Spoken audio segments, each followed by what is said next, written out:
In the oldest winter anyone could remember, when the forests had turned white and silent, and even the rivers moved like they were afraid of making noise, there lived a boy named Soren at the far edge of the world, in a wooden house so small it looked like it had been forgotten by the land itself. No village stood near him, no road reached his door, no laughter ever passed by his window. There was only the house, the forest, the snow, and the long cliff behind the house that dropped into a sea, so dark it looked like night had fallen there first and never left. Soren lived alone with his grandfather, and his grandfather was the kind of old man who spoke so little that every word sounded like it had survived a war. He carved spoons, fixed boots, chopped wood, watched storms, and told Soren only one strange thing again and again: never follow a voice that knows your name before you tell it. Soren never understood what that meant. But lonely children do not always ask questions, because lonely children learn early that answers do not always arrive. They learn to live beside silence the way other people live beside family. They turn empty rooms into companions. They turn footsteps into music. They turn imagination into warmth. And Soren had imagination enough to set mountains on fire.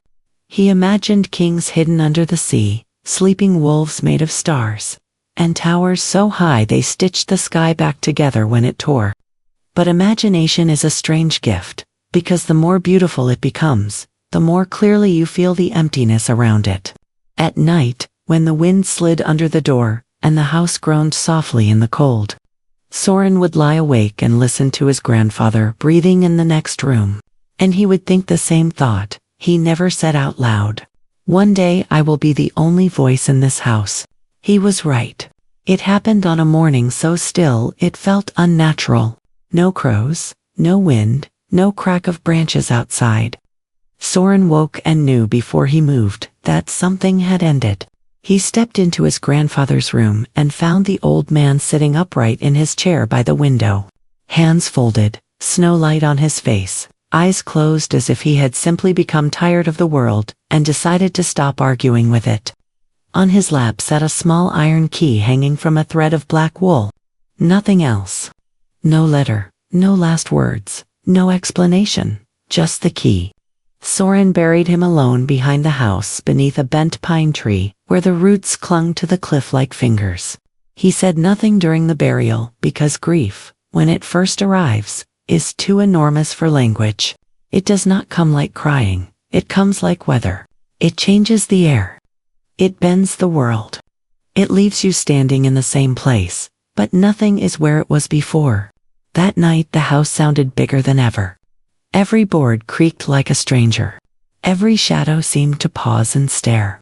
Soren sat by the cold fireplace turning the black key over and over in his hand, feeling its weight, its corners, its silence, and wondering why his grandfather had left him this one useless thing. Then, just after midnight, someone knocked on the door. Not loudly, gently. 3 slow knocks, like someone polite enough to be dangerous. Soren froze. No one came to that house. No one even knew it well enough to find it in winter. The knock came again. He took the poker from beside the fireplace and opened the door. Outside stood no person, no traveler, no hunter, no lost soul from the forest. Outside stood a bird. It was enormous, taller than Soren's chest, with black feathers shining blue at the edges, like oil on water, and eyes like old gold coins.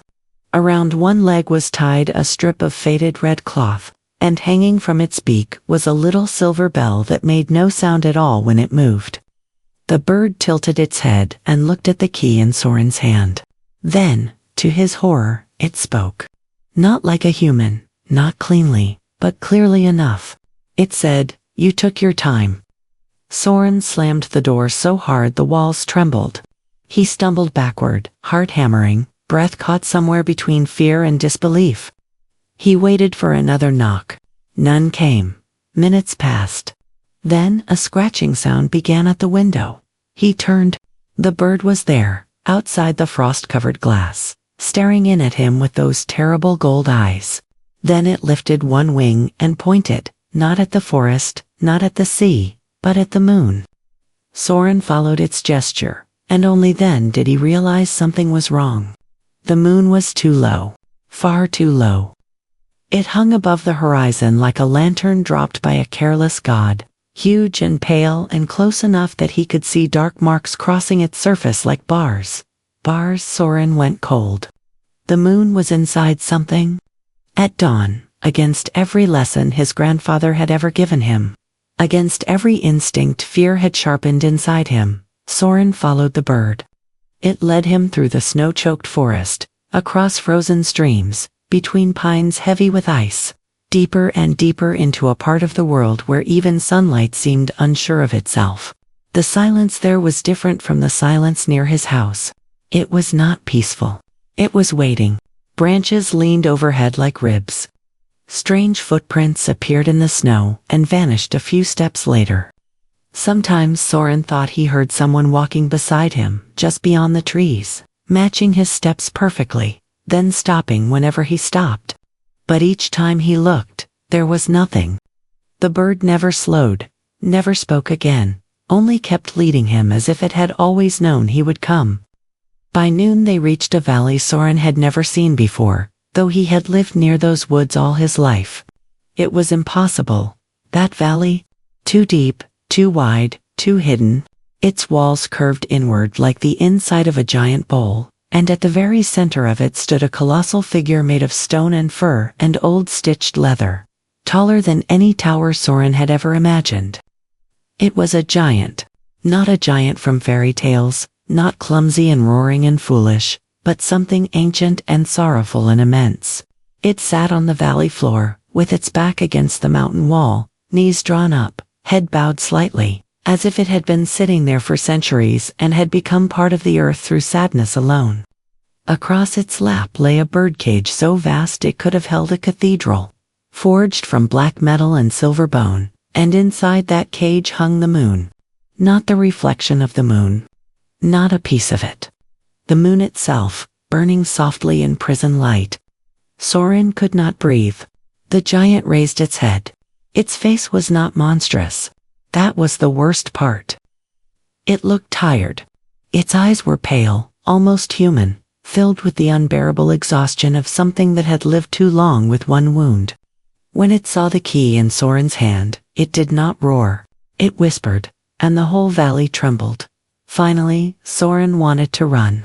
But loneliness had done something strange to him over the years. It had hollowed out the place where panic usually ruled, leaving behind a reckless kind of stillness. He took one step forward and asked, "Why is the moon in a cage?" The giant looked at him for so long Soren thought it might never answer. Then it said, "Because if I let it go, she will disappear." Soren did not understand. The giant lifted one enormous hand and touched the bars of the cage with a gentleness that made Soren's chest ache. Once, the giant said, "I had a daughter. She was small enough to sleep in one hand, loud enough to frighten storms, and brave enough to believe every lonely thing in the world deserved a friend. She loved the night more than the day. She said the stars were holes torn in heaven by curious children. She said the moon followed her because it was afraid of the dark. When she laughed, animals came closer. When she cried, rain arrived. She was the only voice that ever made this world sound less empty to me." The giant's hand tightened on the cage. Then one winter she climbed the mountain behind our home to touch the moonlight on the snow. She never returned. Soren swallowed hard. What happened? The giant's eyes darkened. The world took her, it said. Storm, cliff, sea, fate, call it what you wish. Humans say loss, and think naming it makes it smaller. It does not. I searched valleys, oceans, caves, and skies. I called her name until mountains cracked from the sound. Nothing.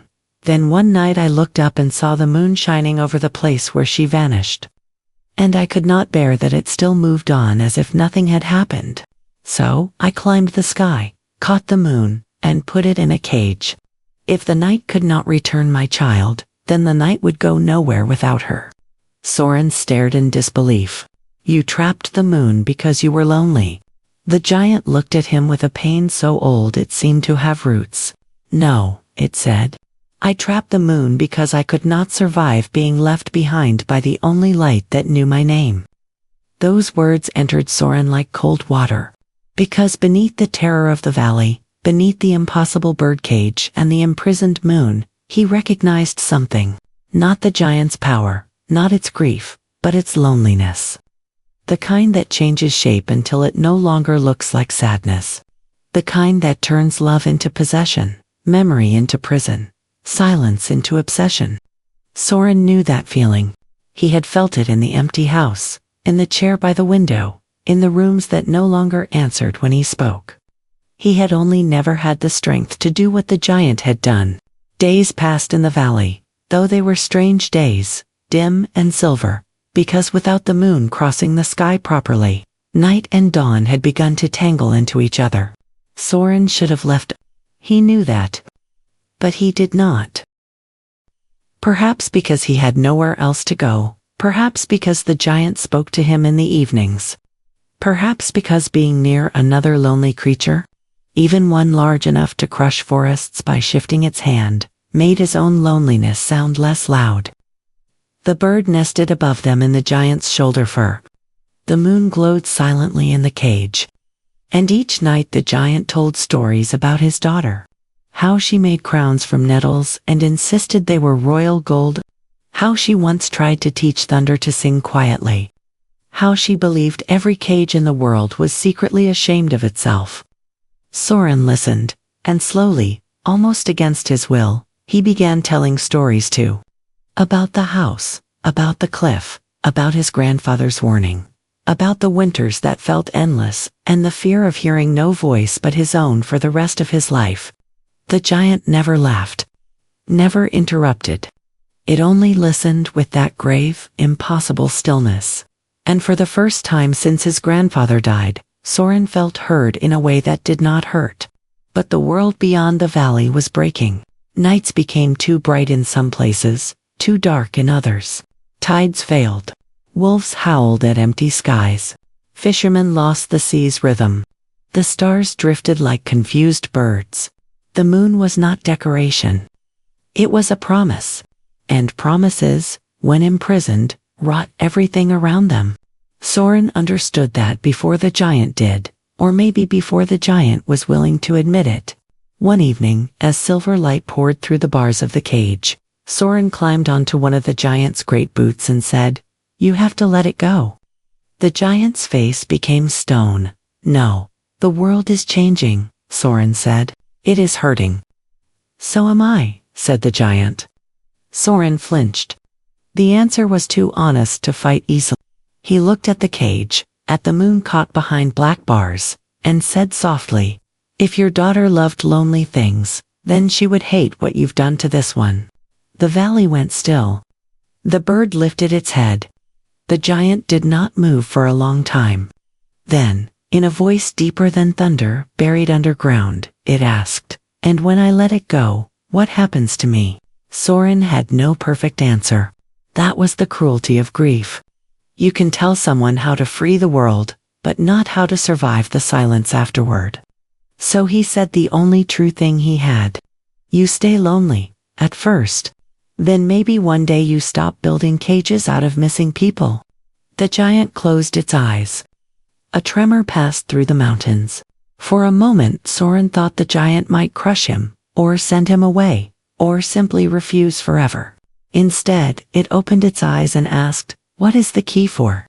Soren stared at the black key in his hand. He had almost forgotten it, though it had led him there. He climbed down, walked to the birdcage, and searched its vast lock until he found a keyhole hidden among carvings of feathers and waves. His breath caught. He turned back toward the giant. The giant was watching him like a condemned heart watches the blade. Soren slid the key into the lock. It fit, of course it fit. His grandfather had known. Somehow, terribly, impossibly, he had known. Never follow a voice that knows your name before you tell it. Perhaps he had not meant to forbid it forever. Perhaps he had meant, only do it when you are ready to lose something in return. Soren turned the key. The sound was small, just one clean click. But the entire valley shuddered as if the world itself had released a breath it had been choking on. The cage door opened. The moon did not flee at once. It hovered there, luminous and silent, as though studying the giant, the boy, the bird, the wound of the whole strange scene. Then it rose. Slowly at first, then faster, lifting out of the cage and into the sky above the valley. As it climbed, the night changed. Real night returned. Deep, vast, endless. Stars rushed back into their places, like forgotten promises, remembering themselves. Snow began to glitter. The sea beyond the cliffs answered with a roar. Far away, wolves cried out, not in grief, but in recognition. Soren smiled despite the tears suddenly burning in his eyes. He turned to the giant, expecting relief, or sorrow, or rage. But the giant was looking upward with such naked heartbreak that Soren felt ashamed for expecting any single emotion to carry a loss that large. The moon rose higher. The giant stood. When it stood fully, the valley seemed to become too small for it. Then, to Soren's horror, the giant began to fade. Not vanish like smoke, not crumble like stone, but thin, like a reflection losing the water that holds it. Soren shouted, "What is happening?" The giant looked down at him, and for the first time there was peace in its face. "I was never meant to keep what moves," it said. "I was only what grief became when it refused to end." Soren ran forward, though he could do nothing. "No," he said, "no, you cannot just leave too." The giant smiled, and the smile was so gentle it nearly broke him. "Lonely boy," it said, "everyone leaves. The mercy is not in stopping them. The mercy is in learning that their leaving does not take your whole world with them." Soren was crying now, openly, helplessly, as children do when they have lost too much too quietly, for too long. The giant sank to one knee, already fading into silver dust around the edges. It lowered one finger before Soren, and on that fingertip lay a tiny object, no larger than an acorn. A little cage, woven from one silver hair and one black feather, empty. "Keep this," the giant whispered. "When your loneliness asks you to lock the world beside you, remember what cages do to light." Then the giant looked up one last time, toward the moon now free above the valley, and said in a voice softer than falling snow, "If you see her anywhere, tell her I finally opened my hand." And then, it was gone. Not dead, not destroyed.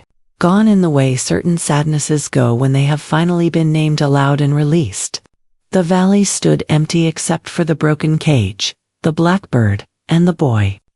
Dawn came properly for the first time in many days.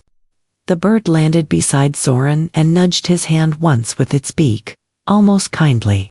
Then it spread its huge dark wings and flew upward into the clean returning sky until it became a moving dot beneath the moon. Soren remained in the valley until the sunlight touched the place where the giant had sat. There, half buried in the earth, he found something impossible and small, a child's red ribbon, weathered but bright. He picked it up with shaking fingers and tied it around his wrist. Then he began walking home. The forest was different on the return. Less watchful, less hungry. The trees seemed to breathe again. The stream had begun moving under its skin of ice. By the time Soren reached the house at the edge of the cliff, evening had fallen. The rooms were still empty. The chair by the window was still empty. His grandfather was still beneath the bent pine tree, and the silence still waited in every corner, like an old animal that had no intention of leaving. But something inside Soren had changed shape. The loneliness was still there. Of course it was. Real loneliness does not vanish because of one revelation, one night, one impossible valley. It stays. But now he knew it could be spoken to without obeying it. He knew it could ache without owning him. He knew it could sit beside love, and memory, and grief, without turning all of them into cages. In the days that followed, Soren did something strange. He left the house door open during daylight.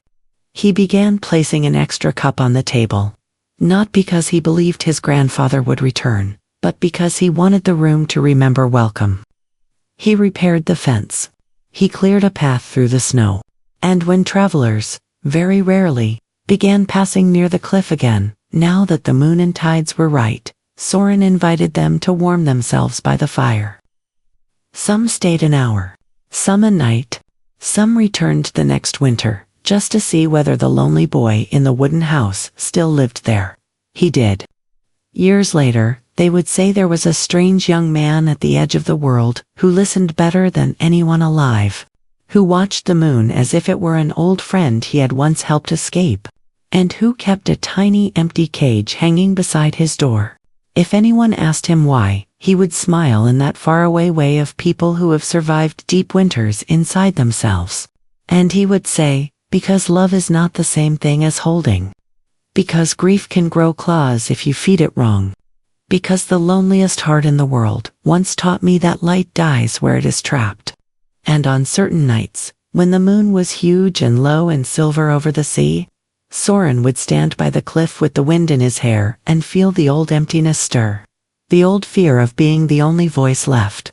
Then he would touch the ribbon on his wrist, look up at the free bright moon, and whisper into the dark, I know, I miss them too. But he never reached for a cage again.